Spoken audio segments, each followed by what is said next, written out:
Hello everyone, this is, it's just lovely. It's just absolutely lovely. Here you all are, here we all are. I mean, and we've had a lot of thanks, and I am, of course, the most thankful of all. This is living proof that people can come together and do something that really is not, strictly speaking, necessary.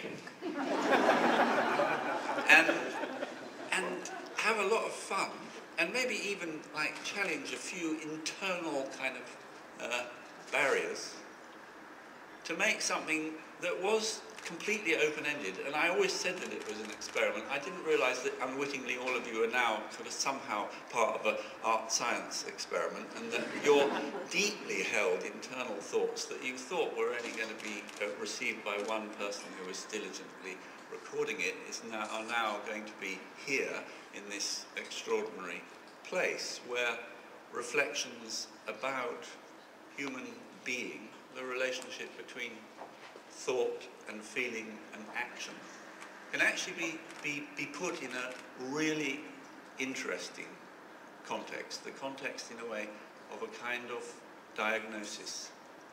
For me, this project may be the most extraordinarily complex, working with time and working with real lives, your lives, all of those people that are here today and all of those that are not, that made this woven together thing that I feel is totally monumental, even though it's completely ephemeral. And there is great gratitude. I think we all feel, I feel amazed and enormous gratitude that it was able to happen, that we, in a way, we got away with it. But I think the other thing is that actually, I do believe that art is for everyone.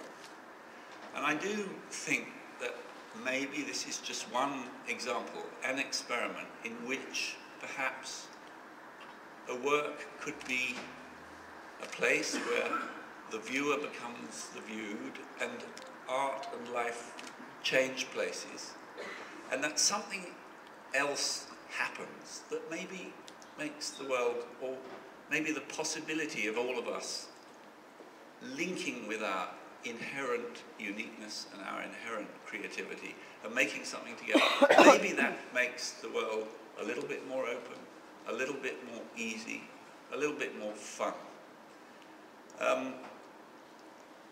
I could go on, but I won't. I mean, I think it's wonderful that we have now this book. In a sense, what Mark was saying is quite right, that things, in a sense, carry on moving outwards. But we're very, very good at information. And I think we need objects. And for me, this object, I know it's weighty, and you don't want to drop it on your foot, but it is, in a sense, a material equivalent, even though it is only a slice of the unique journey that everybody made, both Plinth Art and not Plinth Art. And I think that's the beautiful thing about the book.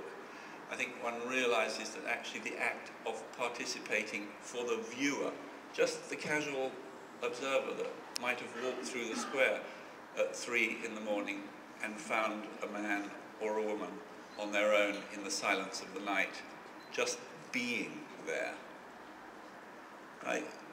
Those, in a way, fugitive, but I think very poignant moments of registering who we are now.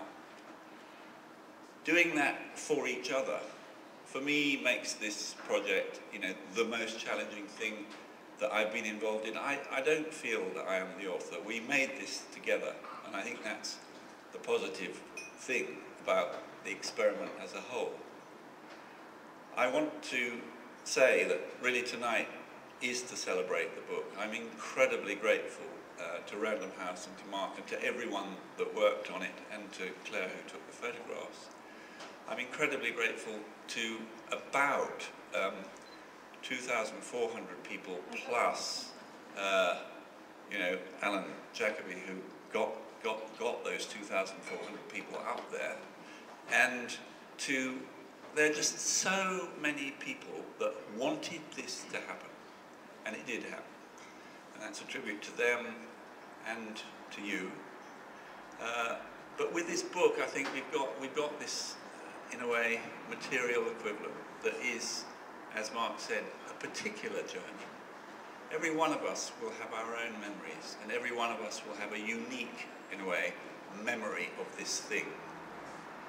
But we did it, and those memories, in a sense, are held in so many, they're held inside our heads, but there's also the British Library, who very early on, and amongst the very, very first of the web archive projects that they decided to archive, was one another. And I think that's another wonderful thing to celebrate tonight. We've got the Wellcome Archive, we've got the archive being really, really held for posterity down the road at the British Library, and we have the audio archive here, and we have the book. Anyway, thank you all for coming tonight, and thank you for making this a reality.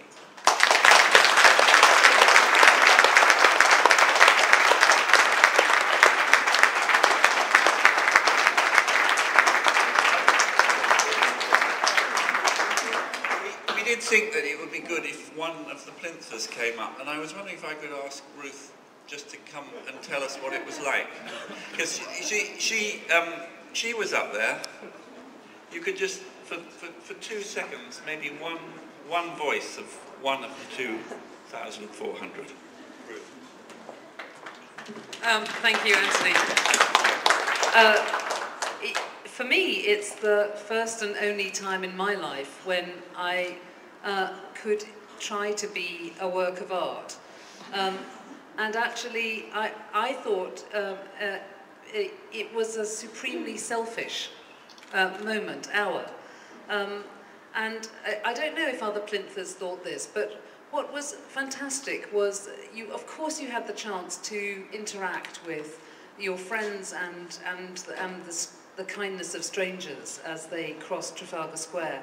But you also had the chance to reflect on loneliness and on beauty and on how vulnerable you felt standing on this thing, being a piece of art, and on, in a way, immortality and death. I mean, it was a really remarkable and profound experience. It was absolutely unforgettable, and I'm so grateful to you for giving us all the chance. And that's really, I think, the greatest piece of art is a piece of art that changes the way you think. And I think for all of us, certainly for me, it changed the way I think about art and about life. Thank you. Yeah.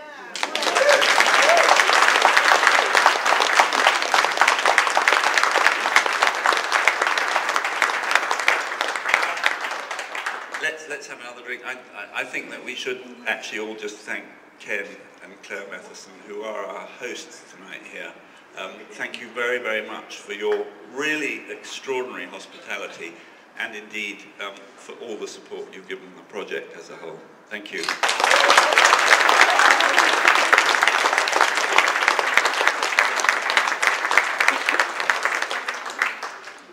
Oh, can I put my arm down now? You've been filming.